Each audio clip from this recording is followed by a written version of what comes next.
I was at Agenda 2000, and one of the people who was there was Craig Mundy, who is some kind of high mucky muck at Microsoft. I think Vice President of Consumer Products or something like that. And I hadn't actually met him. I bumped into him at an elevator, and I looked at his badge and said, I see you work for Microsoft. And he looked back at me and said, oh yeah, and what do you do? And I thought he seemed just a sort of a tad dismissive. I mean, here's the archetypal, guy in a suit looking at a scruffy hacker. And so I gave him the 1,000-yard stare and said, I'm your worst nightmare.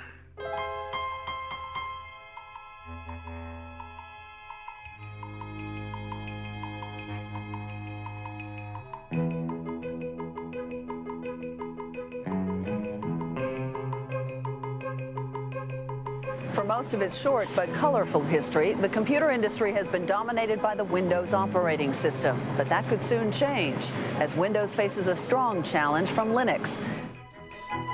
Silicon Valley has long been the place to develop new technology, start new companies, and get really rich. Now the Valley is the front line in a revolution fighting for that most politically incorrect of ideas, individual freedom. Day and night, a loose confederation of hackers and programmers zaps bits and pieces of computer code around the world as it builds the tools to set computer users free. Using open information and the free exchange of technology to achieve its goals, this revolution began in the 1980s with the free software movement and the GNU project, and now is most commonly associated with Linux and the open source movement. We do have one sector that is taking off today. It is the Linux-related sector. And I thought this might be a good opportunity to say, what is Linux? And I'll answer this question for you. Many of you probably already know, but there are 12 million users out there. A computer operating system developed by hundreds of programmers collaborating on the internet, a challenge to Microsoft Windows NT, very popular for its speed, and so this is what the craze is about. To kind of explain what Linux is, you have to explain what an operating system is. And the thing about an operating system is that you're never ever supposed to see it, because nobody really uses an operating system. People use programs on their computer. And the only mission in life of an operating system is to help those programs run. So an operating system never does anything on its own. It's only waiting for the programs to ask for certain resources or ask for a certain file on the disk, or ask for the programs to connect them to the outside world. And then the operating system steps in and tries to make it easy for people to write programs. Open source is a way for people to collaborate on software without being encumbered by all of the problems of intellectual property, having to negotiate contracts every time you buy a piece of software, have a lot of lawyers involved. In general, we just want to get the software to work, and we want to be able to have people contribute fixes to that, etc. So we sort of sacrifice some of the intellectual property rights and just let the whole world use the software. Before there could be Linux, there was Richard Stallman and the free software movement. I mean, think of Richard Stallman as the great philosopher, right? And think of me as the engineer. Richard Stallman is the founding father of the free software movement. Through his efforts to build the GNU operating system, he created the legal, philosophical, and technological foundation for the free software movement. Without these contributions, it's unlikely that Linux and open source would have evolved into their current forms today. I joined the MIT Artificial Intelligence Lab in 1971. I joined a thriving community of hackers, people who loved programming, loved exploring what they could do with computers, and they had developed a complete operating system, entirely written there.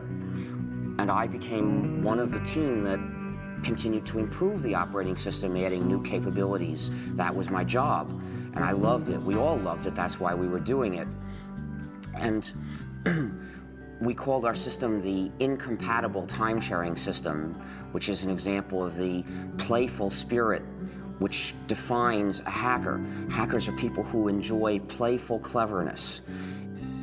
Well, it first started going wrong as the outside world started pressuring us to have passwords. We didn't have any passwords on our computer. And the reason was that the hackers who'd originally designed the system realized that passwords were a way that the administrators could control all the users. And they didn't want to build tools, you know, locks and keys for the administrators to control them. So they just didn't do it. They left that out. And we had the philosophy that whoever's sitting at the computer should be able to do whatever he wants, and somebody else who was there yesterday shouldn't be controlling what you do today. When they put passwords onto one of the machines at MIT, I and a bunch of other hackers didn't like it. I decided to try a subversive sort of hack. I figured out how to decode the passwords, so by looking at the database of encoded passwords, I could figure out what each person would actually type to log in. And so I sent messages to people saying, hello, I see that you've chosen the password mumble, or whatever it was. How about if you do as I do? Just type enter for your password. It's much shorter, much easier to type. And of course, with this message, I was implicitly telling them that the security was really just a joke anyway. But in addition, I was letting them in on this hack. And eventually, a fifth of all the users on that computer joined me in using just enter as their passwords. Where did the ideas that led to what is now called open source, how did that begin? Who began that? Well, it actually began with the start of computers, because at that time, software was just passed around between people. And I think it was only like in the late 70s, early 80s, that people started really closing up their software and saying, no, you can never get a look at the source code. You can't change this software, even if it's necessary for you to fix it for your own application. And you can actually blame some of that on Microsoft. They were one of the real pioneers of the proprietary software model. In the mid-1970s, a group of hackers and computer hobbyists in Silicon Valley formed the Homebrew Computer Club. In the club's January 31st, 1976 newsletter, Bill Gates of the recently formed Microsoft wrote an open letter to the community where he made a point-by-point argument for the relatively new concept of proprietary software. Up to that point, the practice of computer users had been to freely pass around software with not much thought given to its ownership. Known as an open letter to hobbyists, Bill Gates writes, "To me, the most critical thing in the hobby market right now is the lack of good software courses, books, and software itself. Without good software and an owner who understands programming, a hobby computer is wasted. Will quality software be written for the hobby market?" Gates goes on to write, "The feedback we have gotten from the hundreds of people who say they are using BASIC has all been positive. Two surprising things are apparent, however. One, most of these users never bought BASIC, and two, the amount of royalties we have received from sales to hobbyists makes the time spent on Altair BASIC worth less than $2 an hour. Why is this? As the majority of hobbyists must be aware, most of you steal your software. Hardware must be paid for, but software is something to share. Who cares if the people who worked on it get paid? Is this fair? One thing you don't do by stealing software is get back at MITS for some problem you may have had. MITS doesn't make money selling software. One thing you do is prevent good software from being written. Who can afford to do professional work for nothing? What hobbyist can put 3-man years into programming, finding all bugs, documenting his product, and distribute it for free? The fact is, no one besides us has invested a lot of money in hobby software. What about the guys who resell Altair BASIC? Aren't they making money on hobby software? Yes, but those who have been reported to us may lose in the end. They are the ones who give hobbyists a bad name and should be kicked out of any club meeting they show up at. I would appreciate letters from anyone who wants to pay up or has a suggestion or comment. Signed, Bill Gates, General Partner, Microsoft." In the late 70s and early 1980s, Richard Stallman was doing artificial intelligence research and coding at the MIT Artificial Intelligence Lab. Richard had a number of negative experiences during that period which soured him on the whole idea of commercial software. Such as? Some code that he wanted to work on and wanted to fix was locked up, and he couldn't get the company that owned the code to let him fix it, even though it would have been to their advantage to do so. And that put me into a moral dilemma, you see, because to get one of the modern computers of the day, which was the early 80s, you would have to get a proprietary operating system. The developers of those systems didn't share with other people. Instead, they tried to control the users, dominate the users, restrict them, saying, if to get this system, you have to sign a promise you won't share with anybody else. And to me, that was essentially a promise to be a bad person, to betray the rest of the world, cut myself off from society, from the cooperating community. And I had already experienced what happened when other people did that to us, when they refused to share with us because they had signed these contracts, and it hurt the whole lab, kept us from doing useful things before. So I just wasn't going to do that. I felt, this is wrong. I am not going to live this way. And from experiences like this, he developed a profound hostility to the idea of intellectual property in software. He eventually acted this out by founding the Free Software Foundation. So I looked for another alternative, and I realized I was an operating system developer. If I were to develop another operating system, and then as the author encourage everyone to share it, say, everyone, you come and get it, use this, form a new community, not only could I give myself a way to keep using computers without betraying other people, but I'd give it to everybody else too. Everybody would have a way out of that moral dilemma. And so I realized this was what I had to do with my life. I actually began the project in January of 1984. That's when I resigned from my job at MIT to start developing the GNU operating system. Now, I should explain that the name GNU is a hack, because it's a recursive acronym. It stands for GNU's not Unix. You see, so the G in GNU stands for GNU. And what the name means is I was developing a system that was like the Unix operating system, but was not the Unix operating system. This was a different system. We would have to write it completely from scratch because Unix was proprietary.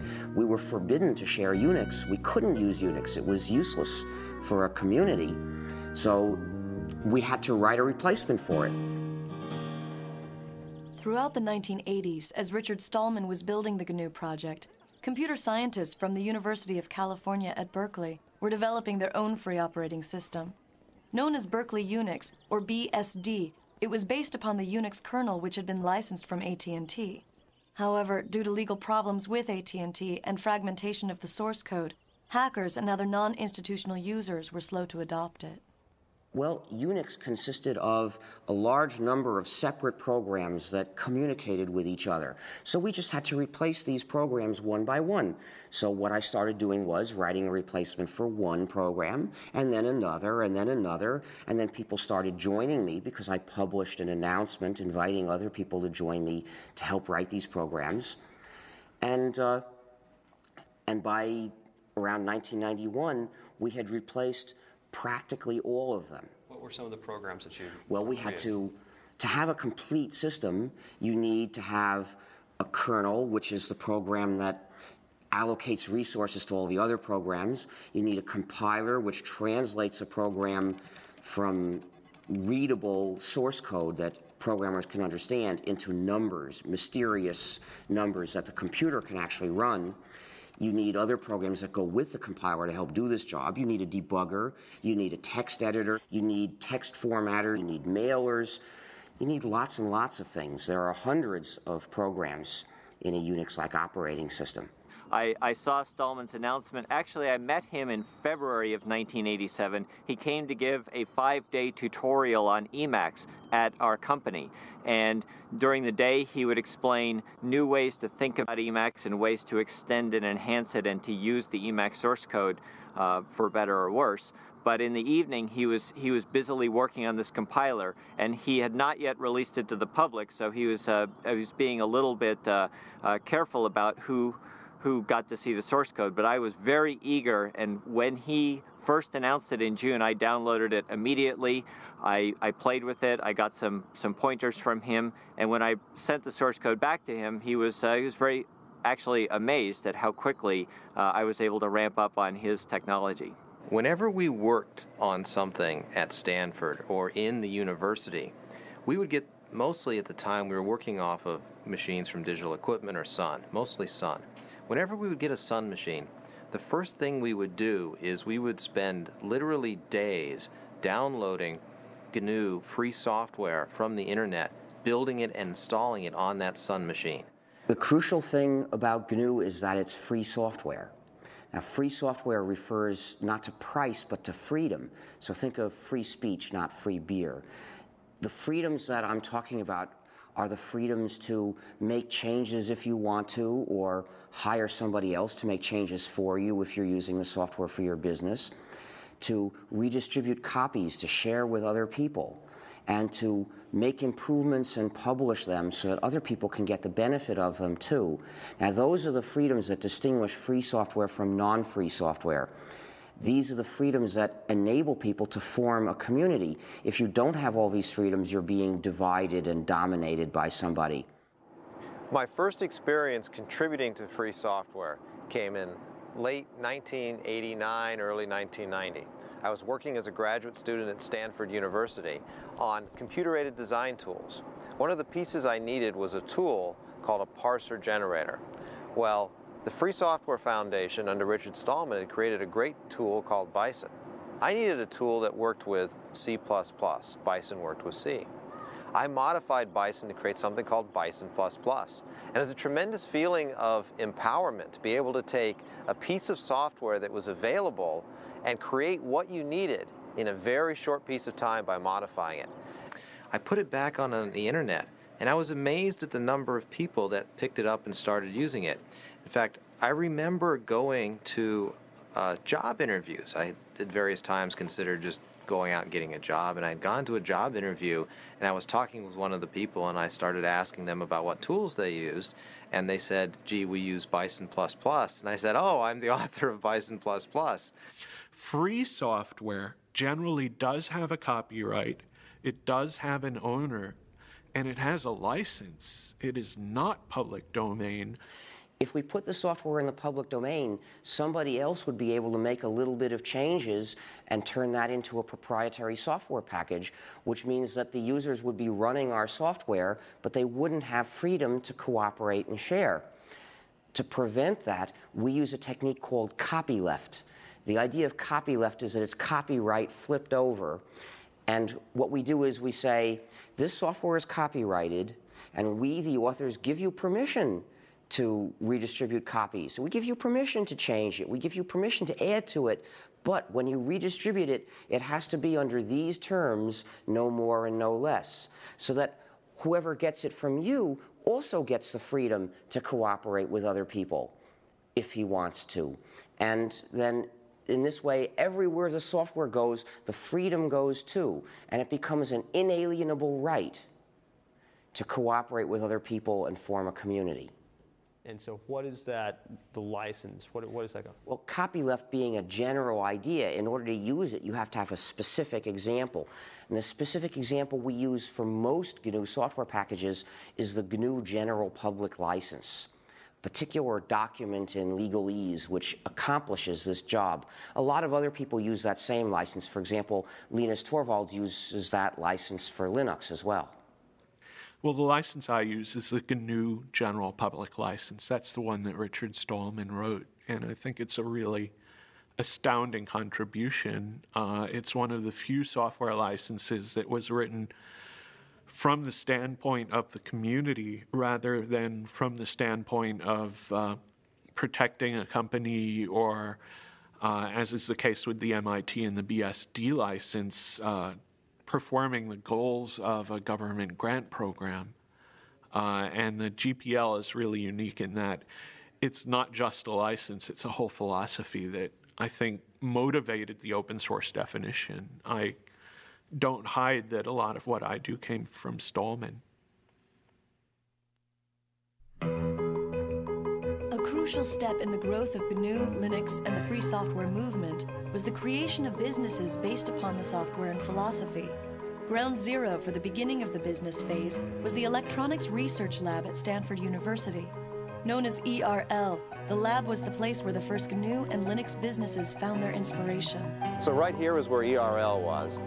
That would have been the entrance over there next to the Electrical Engineering McCullough building. So you walk in, you come in, you walk down the hallway down here, My office would have been about here, and then right across the hall from that was Michael Tieman's office.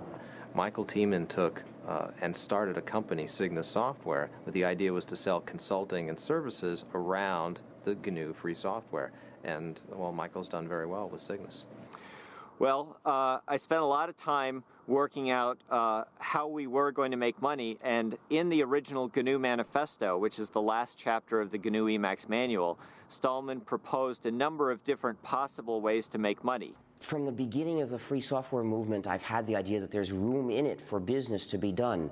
One of the advantages of free software is that there's a free market for any kind of service or support. So if you are using software in your business and you want good support, you have a choice of people to go to for it. You have a choice of businesses that are in the business of providing you with support. So they're going to have to, in general, give you good support, or you'll go to somebody else.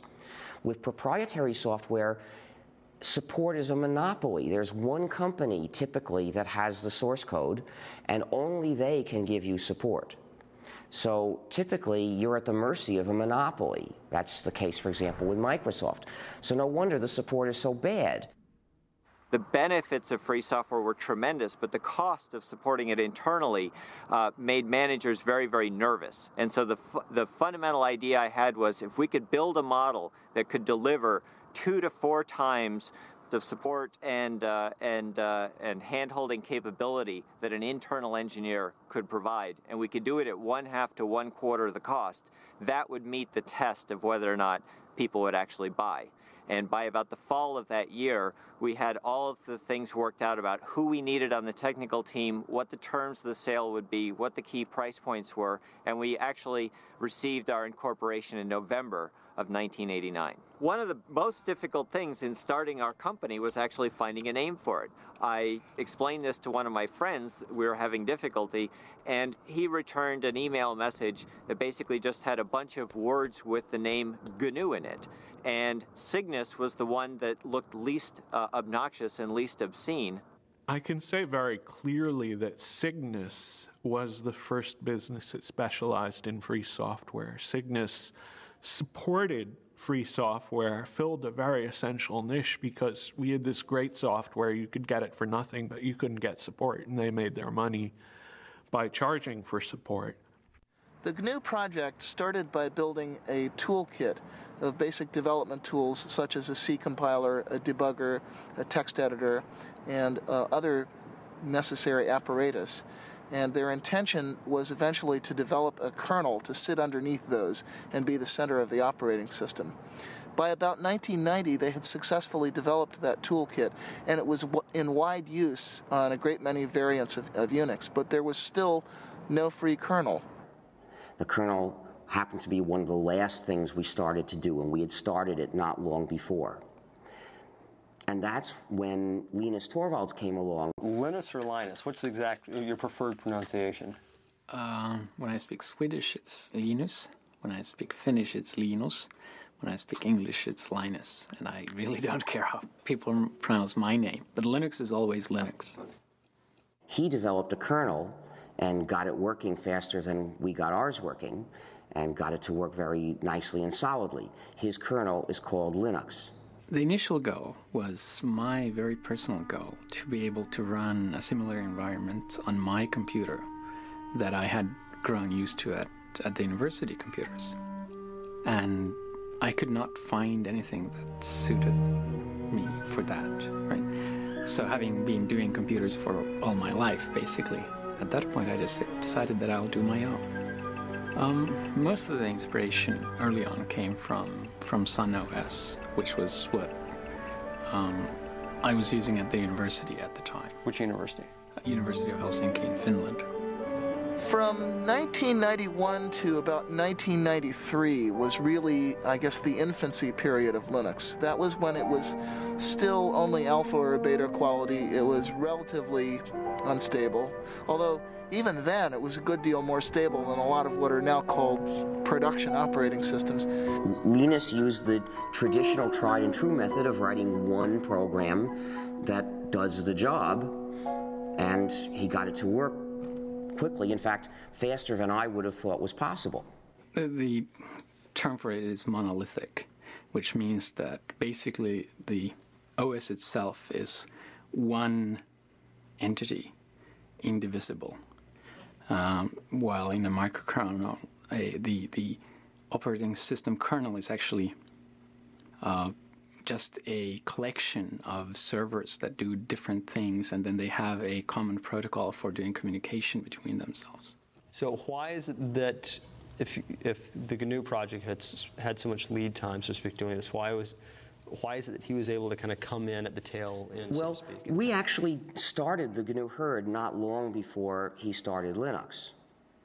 And as it happened, though, we chose a design that's a very advanced design in terms of the power it gives you, but also turns out to be very hard to debug. We decided to divide up the kernel, which traditionally had been one program, to divide it up into a lot of smaller programs that would send messages to each other asynchronously to communicate. And the problem is that style of programming has a great deal of potential for bugs, which are often very hard to figure out because they depend on does this program send this message before or after this one sends that message.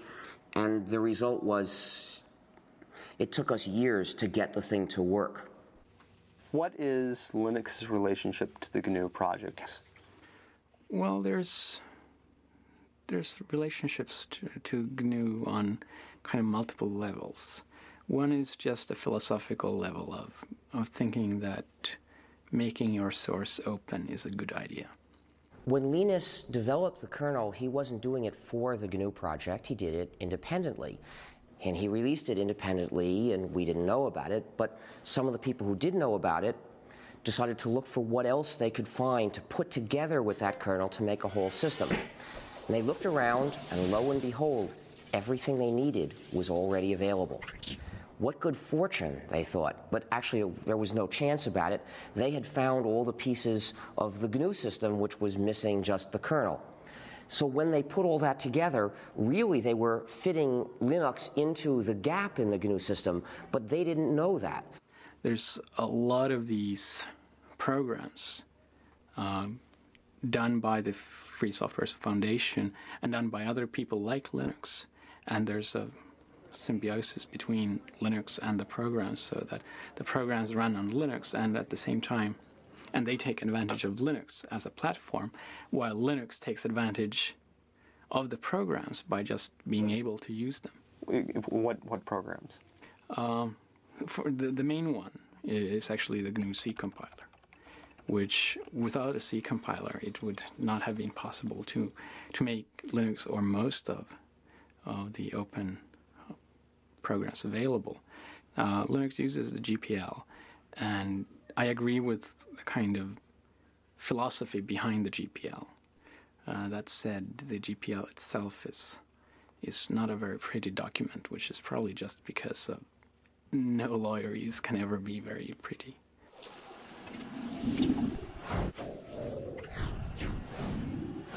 Well, I'd been playing around with Linux for actually late 92, early 93 for about a year before I decided it was to the point where it actually had everything that I needed to really replace the Sun workstation.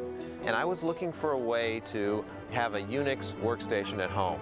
At the time, we used Sun SPARC stations in the office at Stanford. Those machines cost us about $7,000. Now, I desperately wanted a Unix machine at home. There's always this thought you get as a graduate student, gee, if I could work at home, then I would be so much more productive. I would graduate sooner because I would finish my thesis sooner. Well, is it true? Well, you can judge, you know. Most people end up spending a lot of their time becoming more productive so that if they ever actually worked on their thesis, they'd finish it in a day. It takes a while sometimes. So I decided I wanted a Unix machine at home. And I went out there and was able to use Linux together with a PC. For about $2,000, I put together a system that was 1.5 to 2 times faster than that $7,000 Sun SPARC station.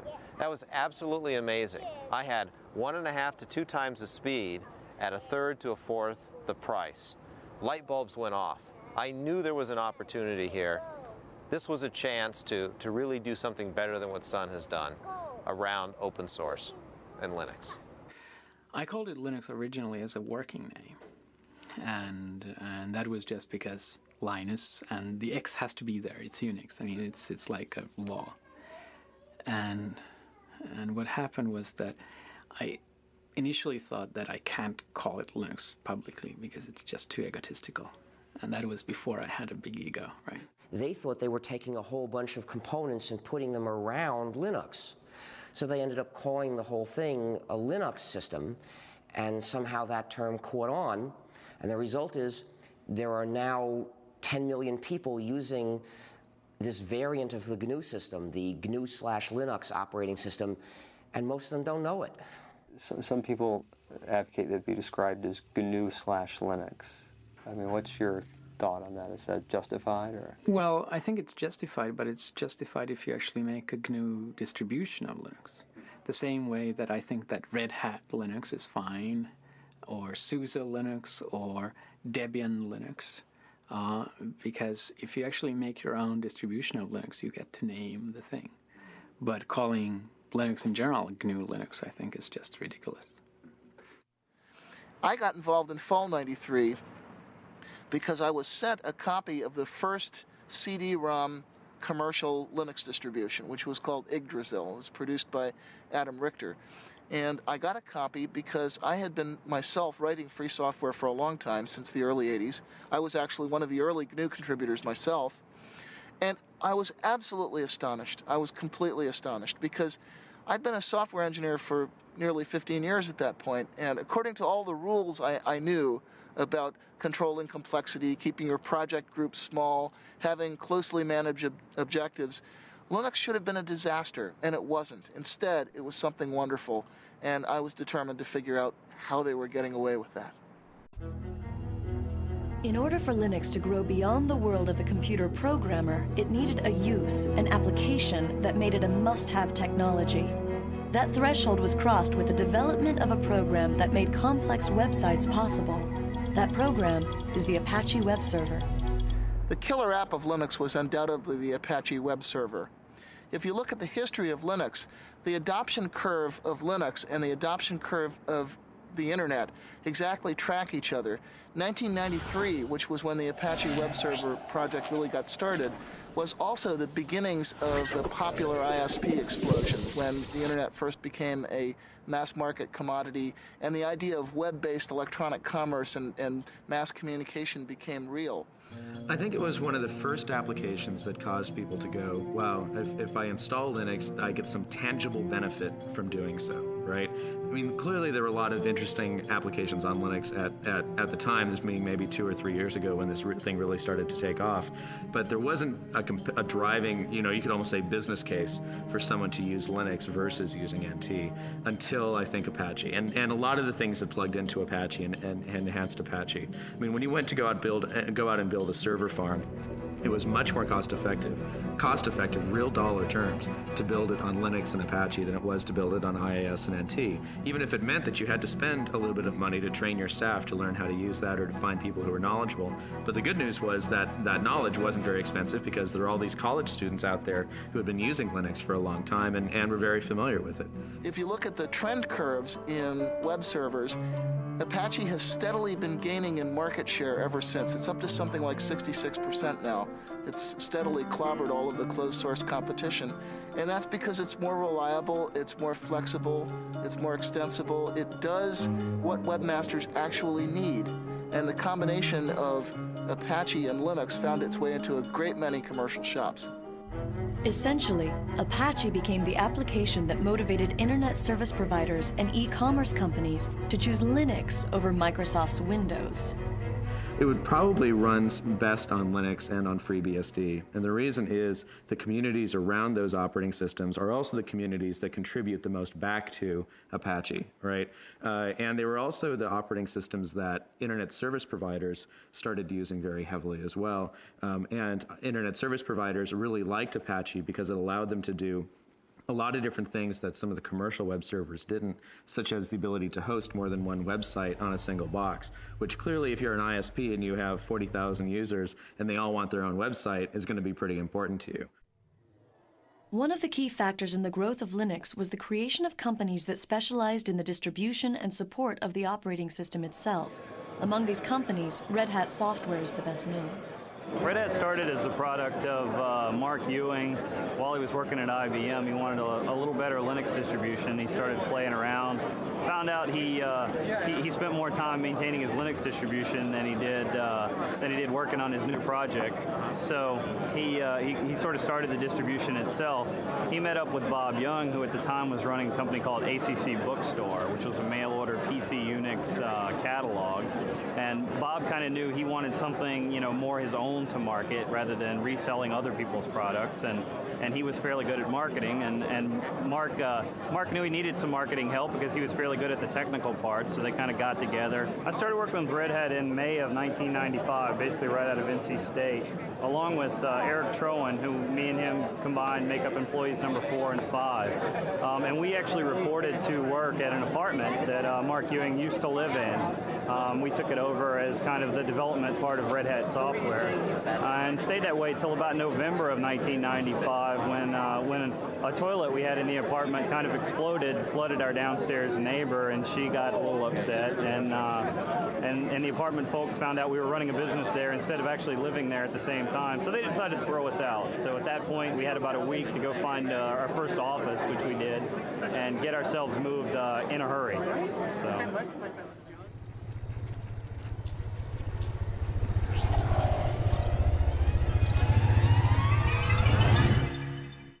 We started going in, again, 95 or so to the venture capital firms, saying, there's something happening here. There's a great business opportunity to build the next Sun for open source. Well, the venture capitalists looked at this and said, gee, you're selling systems, the software's free, this is kind of scary. We're not sure that we want to put money in. And by the way, we funded other systems companies, and it hasn't really panned out. We're scared. I came to the U.S. about 3 years ago, and the reason really was that I'd been spending like 6 or 7 years at Helsinki University and decided that it was time to see the real world and not just university life. Especially this area had a lot of the most interesting work being done. So I just decided that let's try to move halfway across the world and give this a try, and it's turned out pretty well. Do you see this as temporary or long-term?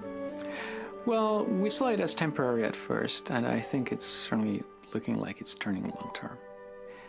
Our youngest daughter is both a US and a Finnish citizen because she was born here, and the older one is speaking both Swedish and English, so.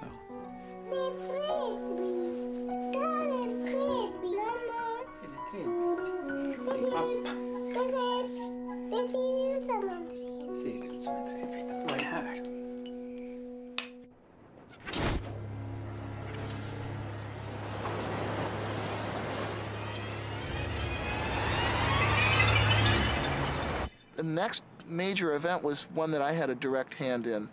I wrote a paper called The Cathedral and the Bazaar, which was my observations, my anthropological analysis of what it was that made the open source world work. We didn't call it that then. We're still using the term free software primarily. So it was my observation of what made the free software world work and why we were able to produce extremely high quality software in spite of constantly violating all of the standard rules of software engineering. In that paper, I was setting up a contrast between two different styles of development, two opposed styles of development. One, which is the conventional closed development style, which I called the cathedral style. In that one, you have tight specification of objectives, small project groups which are run in a fairly hierarchical, authoritarian manner, and you have long release intervals. On the other hand, what I identified as happening in the Linux world was a much more peer-to-peer, decentralized market or bazaar-like style, in which you have very short release intervals and constant solicitation of feedback from people who are formally outside the project, a very intense peer review process. And the startling thing was that the more I looked at this, the more it seemed that trading away all the supposed advantages of conventional closed development for that one single advantage of massive independent peer review actually seemed to win, actually seemed to get you good results. The reason Netscape is important is that they were the first large company to participate in open source. We had Cygnus providing support, but we didn't really have much business. And Netscape went to open source essentially as a way to fight Microsoft, which was giving away Internet Explorer, but not letting anyone else have the source code, not letting companies collaborate. Working as part of the sales force, I got a good idea of why people bought our software and what it took to make our software successful in the marketplace against competitive products. However, the problem we were seeing is that as time went on, our software was being competed against by other people's software, particularly Microsoft's. And as time went on, the price of our software had to drop because other people were giving their software away at no charge or at little charge. No, the real problem was that they feared that Microsoft would achieve a monopoly lock on the browser market, and they would then use that monopoly lock to pervert, actually, the HTTP and HTML standards that the web depends on. And once they had turned those standards into lock-in devices, they could then use that control to drive Netscape out of the server market, which is where it was making its real money. My concern was that as time went on, Netscape's business would be threatened by the fact that we didn't have enough people to do all the things we needed to do as a company in order to keep our software viable in the marketplace.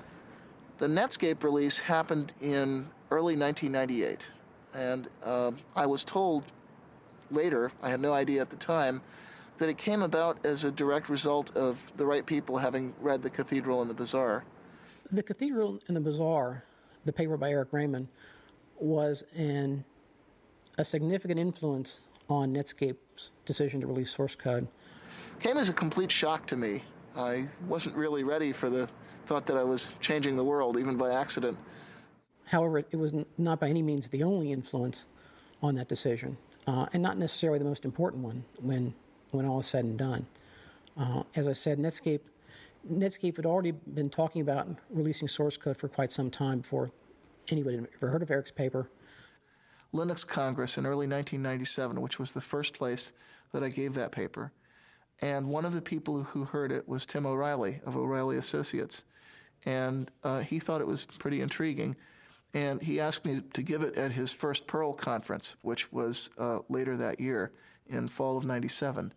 And apparently what happened, I was told later, although I had no idea this was happening at the time, is that some people from Netscape actually heard the paper at the Perl conference and took those ideas back to Netscape, and they kind of lit a fire there. The role of my paper was essentially to make the internal case at Netscape, to make the business case for why Netscape should release its source code. The paper was called Netscape Source Code as Netscape Product. A strange title. Essentially, what the title meant was that, in my opinion, we needed to think of source code not just as something that was used in creating our products, but as something that was a product in its own right, something that customers might use, that other people might use. I then looked at what the business models might be if we release source code for our products. How would we license them? How would we sell products in this environment? Then I looked at the competition, particularly Microsoft. What would they be likely to do if we release source code? Was there some way they could use our source code against us? I used Eric's paper as an example of how distributed development could work, how a company could develop software not just using their own people, but also working with people on the internet. That's why I included a reference to Eric's paper in my paper. Once my paper was circulated, the people who read my paper would naturally enough find a reference to Eric's paper and read that as well. And who was involved in making that happen at Netscape? Primarily, the person who made the actual decision was Jim Barksdale. And this turned out to be important later, that our big win, the big score that gave us mainstream visibility and credibility with investors, came not because of bottom-up evangelism from a bunch of engineers, but because one strategist at the top saw the potential power of this method and then essentially imposed that vision on everyone underneath him. When I completed the paper, I first gave a copy to Mark Andreessen, who was co-founder of Netscape and was at the time in the senior management team at Netscape. Mark then gave a copy of the paper to several other people within Netscape management, including Jim Barksdale. I'm not sure exactly when Jim and the other senior managers made the actual decision. I believe it was in early January sometime. Netscape actually announced that it was going to release the source code on January 22nd, at the same time that they released that they were going to give Communicator away for free. When Netscape decided to release the source code, people sort of got a wake-up notice that said, hey, maybe there is something to this idea of releasing source code and doing development with people outside your company. So Netscape's decision brought a lot of public attention to the idea of free software, what became known as open source, and brought a lot of attention to the Linux operating system, which was one of the most prominent examples of open source software at that time.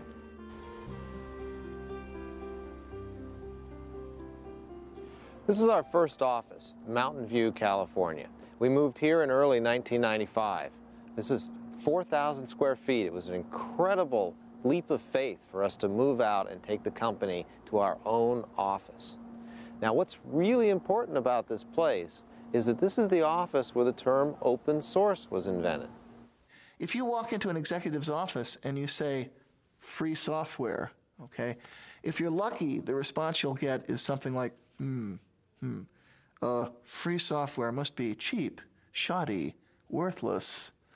And if you're not lucky, it has associations with the Free Software Foundation's wholesale attack on intellectual property rights, which, regardless of what you think about the ethics of that, it's lousy marketing. It's not something that businesses want to hear. So Eric Raymond knew that there was a problem. We'd been calling this free software, but people took the term free and associated with free of charge. They thought that you couldn't make money or you couldn't sell, which is exactly the wrong concept. We wanted to get across the idea that the software was open and that the source code was available. Very important pieces. We had this meeting at the VA offices in Mountain View where Eric, myself, and Christine Peterson from the Forsyth Institute joined us, as well as several other people. Christine Peterson was there by phone. John Mad Dog Hull was also there by phone. A guy named Todd Anderson, who later worked for SUSE for a while, was there. Sam Ochman, who now runs Penguin Computing, was there. He was an employee of VA at the time. Well, we came up with the concept of open source. We called Linus, in fact, and asked Linus if he liked it. He was interested. He liked it. Eventually, we came up with something that replaced free software. So that was the beginning of open source. How did you choose the words open source? Do you remember? You know, I think Christine Peterson was the person who really came up with the idea. We wanted, again, the idea that the source code was out there and it was open. There weren't many choices.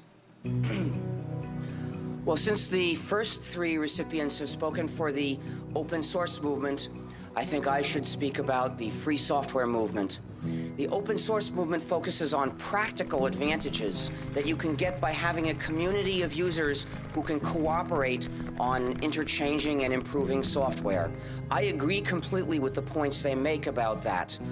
The reason why my views are different, why I am in the free software movement rather than the open source movement, is that I believe there's something more important at stake, that freedom to cooperate with other people, freedom to have a community is important for our quality of life. It's important for having a good society that we can live in, and that is, in my view, even more important than having powerful and reliable software.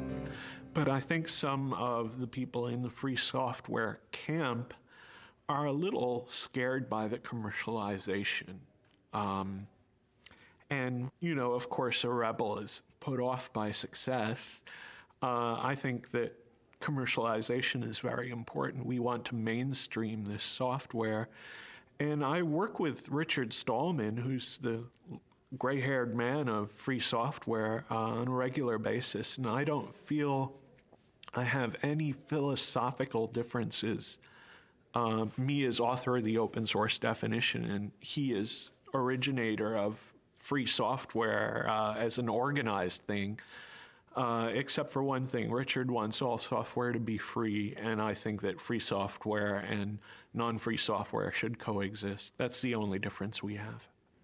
we decided early on that what we needed a definition. We needed a kind of meta license to define the term open source. And what we came up with is a document called the Open Source Definition. It's derived from the Debian Free Software Guidelines that were originally written by Bruce Perens.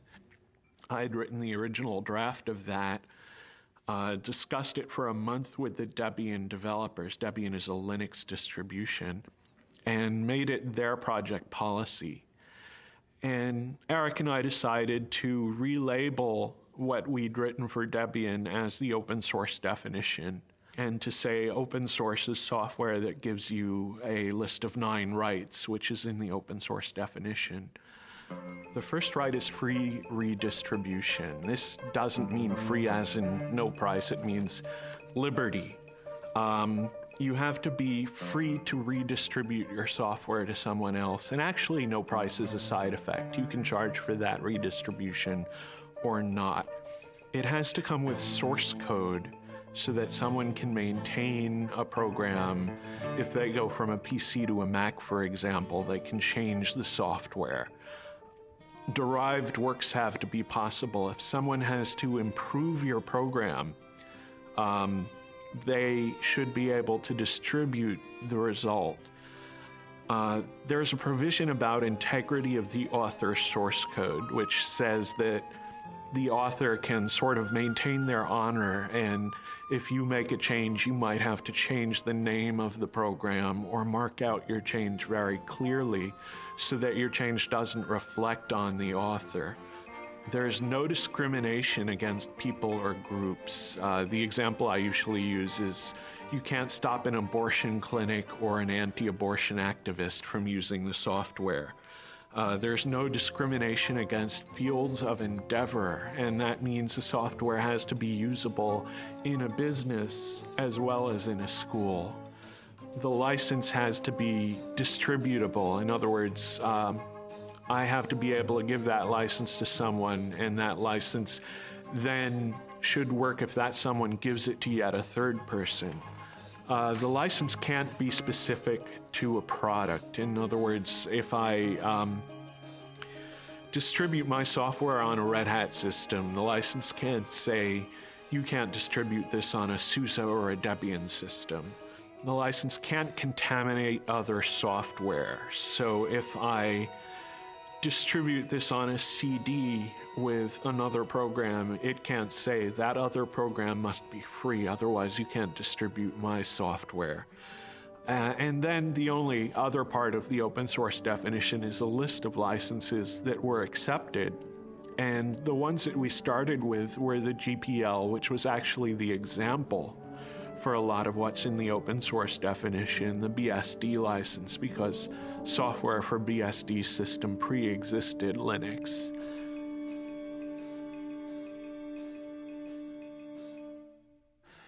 I think the next moment that I thought was really pivotal was when the database vendors flipped over, which happened about 3 months sooner than I expected it to. It actually happened in late July, early August. That we got commitments to do Tier 1 ports from Oracle and Sybase and the other key database vendors. And why was that critical?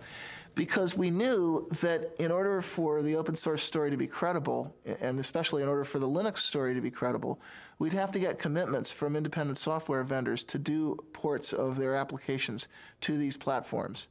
And I was actually kind of worried. I felt that we were in a window of vulnerability between the time that we announced the open source campaign and the database vendors flipped over. That was the point at which hostile action by Microsoft or other closed source software companies, that was the point at which a serious marketing blitz might actually have sunk us. But once the big database vendors flipped over, that opened the way for other ISVs. That started a snowball effect going. Every 6 months or so, I would come back to the venture capitalists and I would show them the new numbers, showing more and more people adopting Linux, the new people porting, new users, and I'd show them our customer list. And our customer list was getting much more impressive. It was people like Cisco that were beginning to appear. People like, the .com companies were starting to show up on our customer list. And eventually the venture capitalists, they kept looking at it and they kept saying, oh, we can't quite do it. Finally, Linus appeared on the cover of Fortune because there was something happening with open source. Well, at that point, the the venture capitalists couldn't ignore it. They just got sick of hearing about Linux everywhere, and they got tired of me just, showing it to them every at that point almost every week. So they decided it was time to invest, that there was something happening. Well, I announced open source to the world on the internet. I did a lot of the early administrative work of starting the open source initiative. And I think 6 months later, I was reading the words open source in the news all the time and was totally astounded. And a year later, I believe Microsoft was talking about releasing some source code. And someone in the press asked Steve Ballmer if they were going to open source their code. And Steve Ballmer said, well, open source means more than just releasing the source code. And I realized that he had read my document and understood it and was now telling the press about this. Now, if you're like just a guy on the net who's not doing this for a job at all, and you sort of write a manifesto and it spreads out through the world, and a year later the vice president of Microsoft is talking about that, you'd think you were on drugs, wouldn't you? But that's what really happened.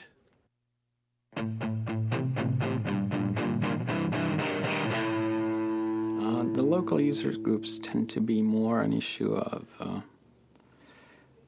building a social network, especially getting people familiarized with the issues, also just acting as a kind of support network for people who do not, for example, have the ability to pay for a commercial support network.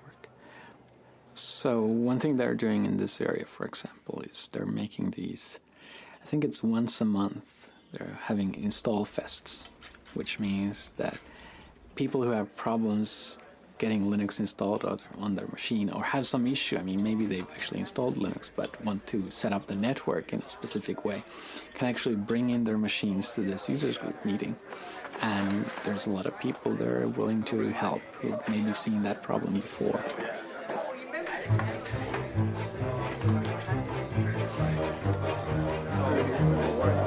So the card that only connects locally, go back to this. Well, actually things aren't going so well. I tried it earlier myself. I had problems, and so I came to this install fest where all the gurus abound. Hopefully I'll have better luck getting it in. Instead of sending emails or writing to news groups on the internet and waiting several days for the answer sometimes, it's easy to come here and find other people who might know about your problem and may be able to help you. And hopefully within a few hours you have your machine installed. Originally I wanted to install on my larger laptop, and so I just did a search on the net and found where there were resources to get help. And I'm here today because I'm trying to put Linux on this little guy right here, which is a Toshiba Libretto. And it's not the easiest thing in the world to do because it's a weird piece of hardware. So, are there any chairs around here?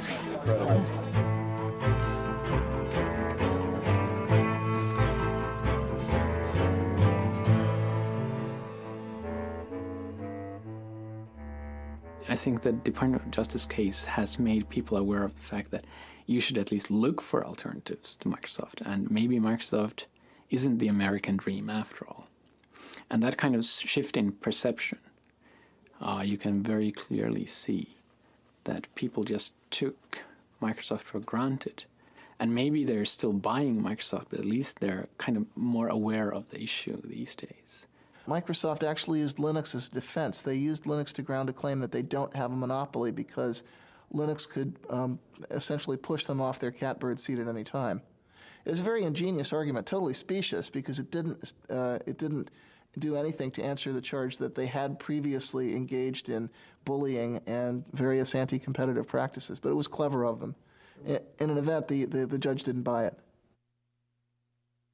Well, ordinarily we in the Linux community are rather wary about letting Microsoft become the issue, but there was a Slashdot article about December of '98 where a fellow named Matt at the Noodle had pointed out that a gentleman in Australia had managed to receive a refund for the unused copy of Windows that came with his computer. So he declared the 19th of January, was it January? It's February, I'm sorry, the 19th of February, he declared the 19th of February Windows Refund Day, and he encouraged everyone to go to their computer manufacturers and return their unused copies of Windows as it was specified in the Windows End User License Agreement. Yeah, it's important to remember that in the license itself it says that you can receive a refund if you don't use the software, and that the manufacturer is bound by law to do this, or at least bound by contract. And we found that, you know, if you called up these manufacturers, they basically said, "It's stop bothering me, kid," and hung up on you. We didn't really want to sort of give out the location of where we were going to meet until, you know, at the very last second. So what we did is we had people meet at places that we could control in the different towns around here. So I was the San Jose marshal, and I believe, Nick, you were the San Francisco? Rick Moen and I did San Francisco. Right. Yeah. And so we had maps there, and we handed them off to everybody who was coming. Well, we actually met at a Denny's that's just outside the Foster City limits, Foster City city limits, which meant also that it was just outside the Foster City police jurisdiction, which meant that any incidents that happened at the meeting point happened in the jurisdiction of San Mateo, and if they told us to get lost, we'd say, fine, we're going to Foster City, bye. It's sort of the Dukes of Hazzard method of avoiding the cops, so. Well, actually, we marched on the other side of this building. We marched around and up onto the parking structure that's up there. And that's where Microsoft had a reception laid out for us with drinks and a big sign that said, you know, Microsoft welcomes the open source community. And the local news cameras got shots of Eric Raymond and the Microsoft representative. The Microsoft story seemed to mostly be that this was not an issue for Microsoft, but rather from the OEMs. So we all needed to go back to our computer manufacturers and try yet again to try and get a refund from them. We responded to them saying, you know, we've tried that, it's not possible. We need Microsoft to take action at this point. And they just repeated the tagline over and over again. You need to go to the OEMs, the manufacturers, and get your refunds there. We had about 150 people, probably about half of which had signs and such, so. Well, we ended up actually right in this courtyard here. Basically, we originally gathered outside. Various people sent groups in. People from the FreeBSD camp sent a couple folks in. We had Eric Raymond and Chris actually tried to go up eventually. And, they had blocked the elevators off to us. Where were their offices? Their offices are right up here on the 9th floor. We got some really nice press out of it. And we think as a result, Toshiba made it possible for you to buy laptops without the operating system on it. So it's a small victory, but well, and even now, companies such as IBM and a lot of other computer manufacturers are allowing you now to buy machines that don't have Windows on them.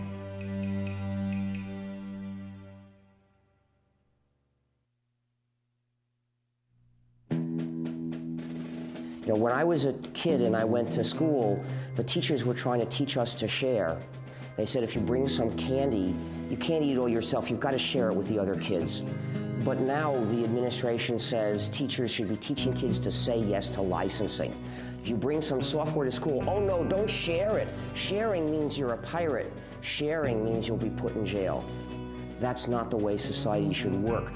We need the goodwill, the willingness to help other people, at least when it's not too hard, because that's the basis of society. That's the fundamental resource that gives us a society instead of a dog-eat-dog jungle.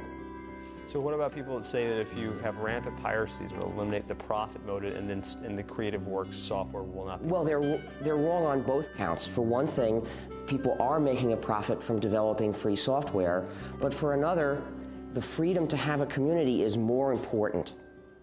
People that casually look at open source free software and think, well, because you're supposed to share and do it for people's goodwill, doesn't that seem somewhat communist? What's your response? Absolute nonsense. It makes me really angry when people do that.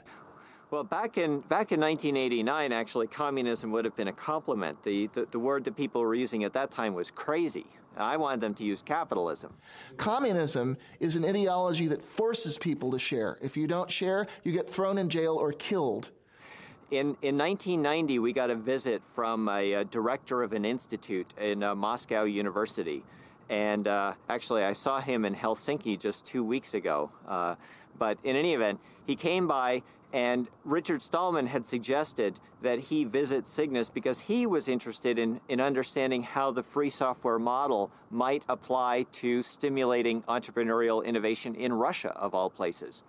And we had been kind of secretive about our business plan because we weren't really sure that it was going to work, and we didn't want to look too stupid if it failed. But I was very, very open with him, and the more I told him, the more he started shaking his head like this. And I finally said, what's wrong? And he said, this sounds too much like communism to be successful in Russia. You go to a gulag and end up in a mass grave with a bullet in the back of your head. Open source is not communism because it doesn't force people. Karl Marx did not invent helping your neighbor. It's not communist to have a commons. A commons existed long before communism as a philosophy of government. There are many commons in our lives. For example, we drive on the highway, something that is maintained for our common good. Actually, labeling our business model means that it misses the point a little bit. Whether it's communist or whether it's capitalist, the label doesn't matter. The real question is, how much value can you deliver? How scalable is the business? What kind of problems, what kind of rate of innovation can you sustain? And then however you want to label that is really up to you.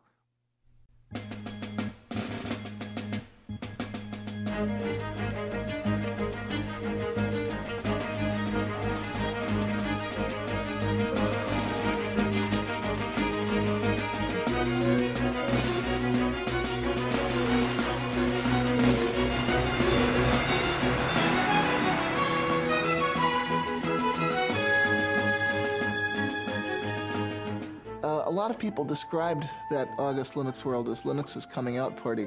Linus Torvalds was very funny about that. He said, what, was Linux gay?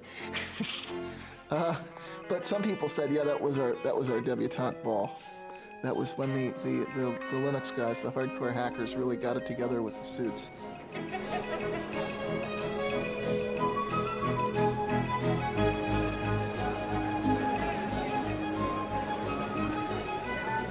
At 3 p.m. on August 10th, 1999, Linus Torvalds delivered the keynote address at Linux World. The crowd of 6,000 people began lining up at 12 noon.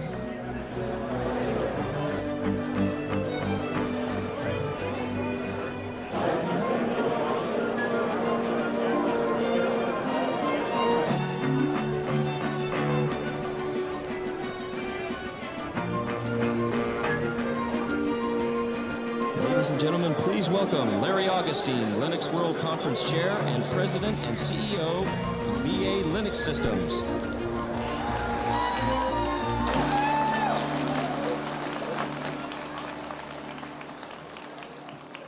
These guys have to clap. I pay them.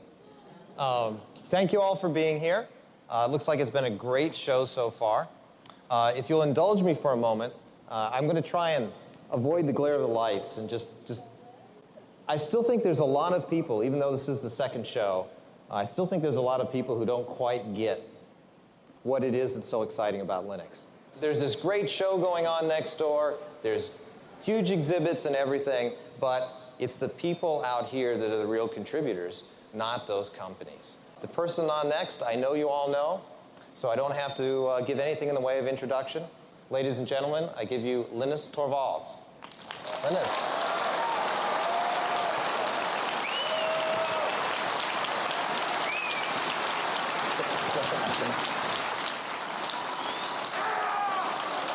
Calm down.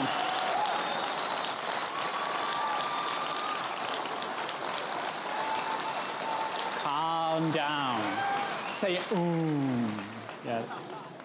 I don't want to just give one of my normal talks because I find them boring. Probably by now, most of you find them boring too because you've heard them like 10 times.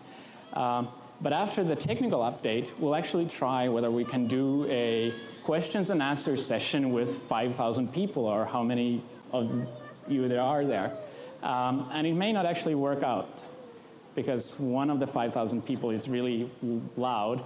The one thing I will do, which I always do in all my talks, is the gratitude thing. I want to kind of acknowledge the fact that I've obviously not been alone in doing Linux.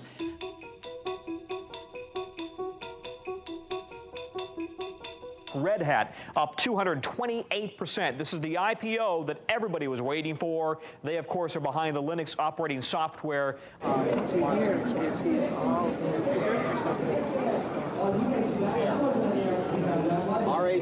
I know what it is. All I've gotten today are comments about what the stock price is. All morning. You know, it was at 41, it was at 42, it was at 47, it was at 53, it was at 51. Every machine, as far as I can tell, on the show floor is pointed to their E-Trade accounts, to their broker accounts. They know the Red Hat price. I can't believe it. I just heard 53. Oh boy. Hang on. I didn't buy any. You didn't buy? No, I didn't buy. I should have bought. But no, that's great if it's that. You guys don't know? Well, you know, Red Hat being successful just means that it legitimizes Linux, so it's much easier for us to go out.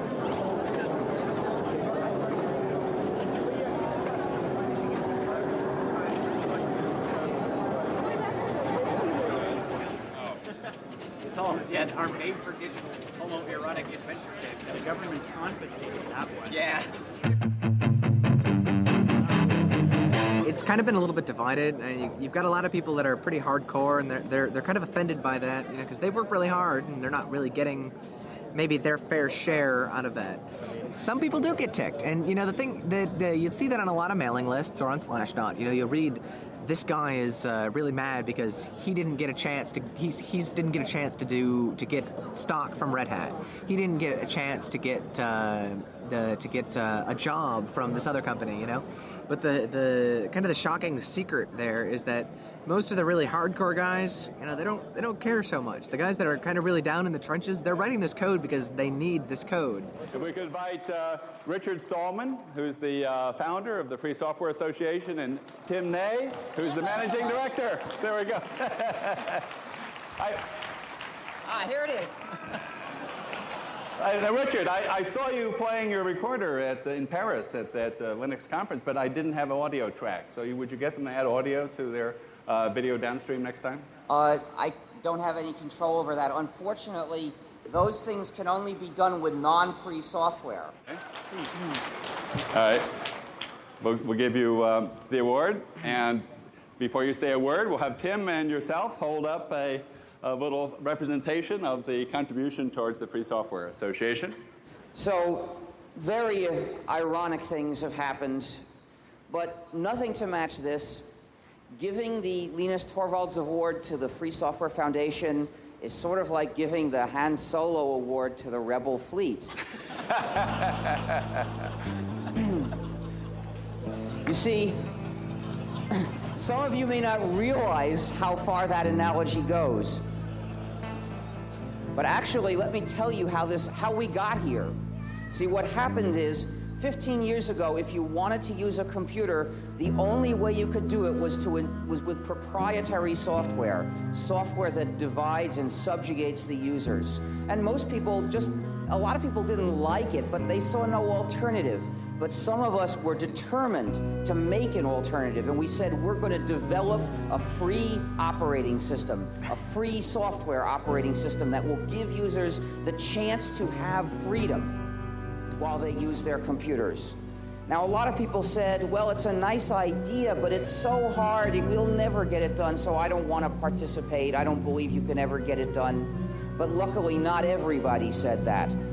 And clearly, we knew we would eventually get the kernel done. But as it happens, somebody else did a better kernel before we did. Now, in the old days, we had an overall strategy for calling people's attention to the importance of freedom, to the freedom that they can have or not have when they use a computer.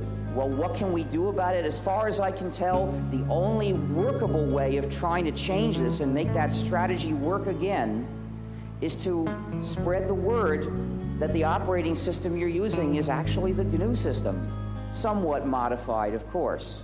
And when people know this, they'll take a look at the reasons we developed this system, they'll think about these issues, and some of them will decide they agree. So I ask people, please tell people this is the GNU system. It's the combination of GNU and Linux, so we can call it GNU/Linux.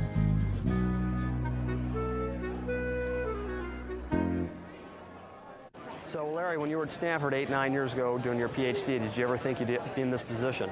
No. All kidding aside. No, I had no idea, honestly. What did you think you would be when you were finishing up your PhD? You know, that's a good question. I really didn't have a good idea. I mean, here we are on this huge show floor. There were people just going crazy about Linux. We had 6,200 people crammed into a room to see Linux speak last night. Here we are with, you know, all of these huge vendors all over the show. It's just, you have no idea that this is going to happen. I mean, this is just this little operating system that we were happy with, that a few people cared about. You know, I thought I'd have a nice little consulting business, and here I am suddenly with all of this huge show going on. It's just incredible. I mean, a year ago, you could look and say, you know, this is going to be big. And everyone's standing at the show going, you know, the show was big last year. Is it going to be as big this year? Then you remind them, you know, last year was only 6 months ago. Then they go, oh, Linux time.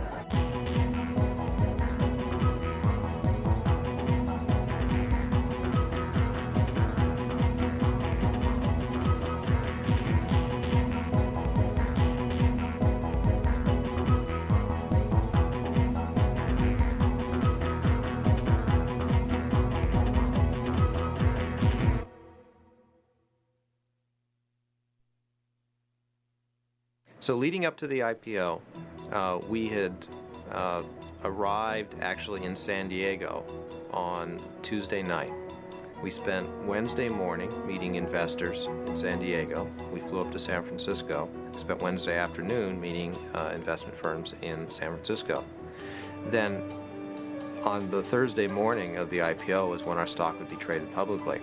So it was nice that we had ended the tour in San Francisco, because we could go to the Credit Suisse trading desk the next morning to watch the public offering. And in San Francisco, being close enough to the company and to our families, we could invite people up to actually join us in the first trade. So I invited my wife, and we invited Linus and Tova and a number of other friends and people who worked in the company to join us. Whenever we invite Linus and Tova, they have 2 young children, and I have a daughter, Andrea, and we always bring the kids along. So we went into the Credit Suisse trading floor with all these traders, and there are these 3-year-old kids running around and chasing each other around the show floor, around the trading floor. So Linus and I walked in, and we walked up into the trading floor, and everyone was very excited, and we kept asking them, well, how's it going? Are things going okay? And they said, oh, we're really excited. We think things are going well. We don't want to say, you know, we don't want to jinx anything. We walked in, there was a big screen TV showing CNBC, and it was amazing to us, but the theme for the day was Linux. Now, we have an IPO that's going to go today, and when I mean go, it is going to go. The estimates I'm hearing are staggering, but watch VA Linux Systems. It goes at 1240 today. The symbol is LNUX, a provider of large-scale computer service and workstations specially designed for the Linux operating system. The original range on this IPO was $11 to $13, then $21 to $23, then $28 to $30, priced at $30. And the estimates I'm hearing, I don't want to repeat because I don't have a confirmation, but if they're true, they will blow your mind when this stock takes off at 1240. I turned to Linus and I said, gee, did you ever think, you know, you'd walk in here someday and Linux would be the theme on CNBC? And you know, Linus in his joking way said, oh, absolutely. So we walk in and they show us the buy and sell orders coming in, and it's incredible. We're seeing numbers like $320, $340 a share. And I'm just in complete shock. You know, this is over 10 times where we priced the offering. It was incredible. And I remember Linus just kind of sort of patting me on the back and saying, just, you know, relax. And it was pretty exciting to see that. I mean, it was just amazing. We were stunned. We were lucky that we were able to get back to the offices. We'd been in San Francisco, so we could come back to VA's offices to see everyone in the office for the IPO. We got back, we had, everyone was obviously very excited. The IPO had done just tremendously well. We had a little party that we put together. It was interesting, while we were celebrating, though, there were plenty of people that were still trying to work. I recall cries of, be quiet, we're on the phone, we're working, as we went into the offices.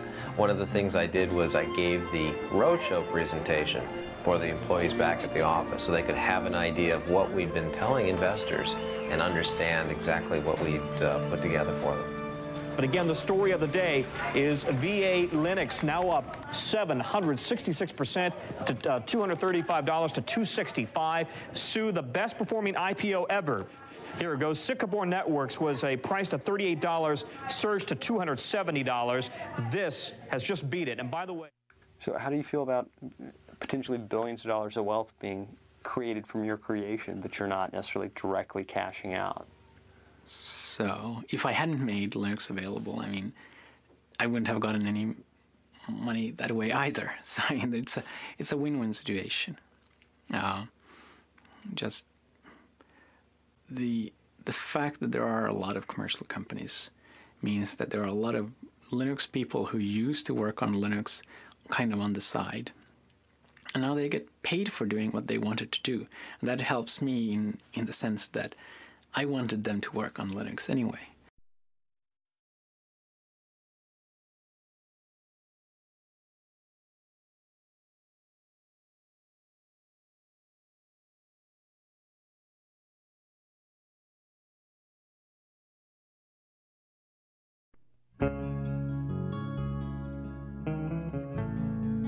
The whole GNU project is really one big hack.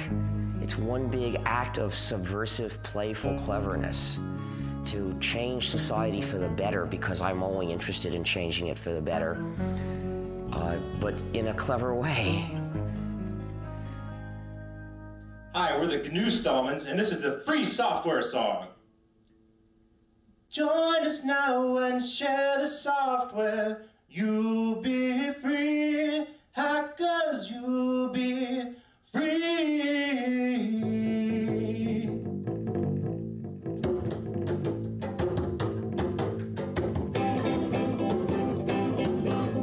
Others may get piles of money, that is true. Hackers, that is true. But they cannot help their neighbor, that ain't good. Hackers, that ain't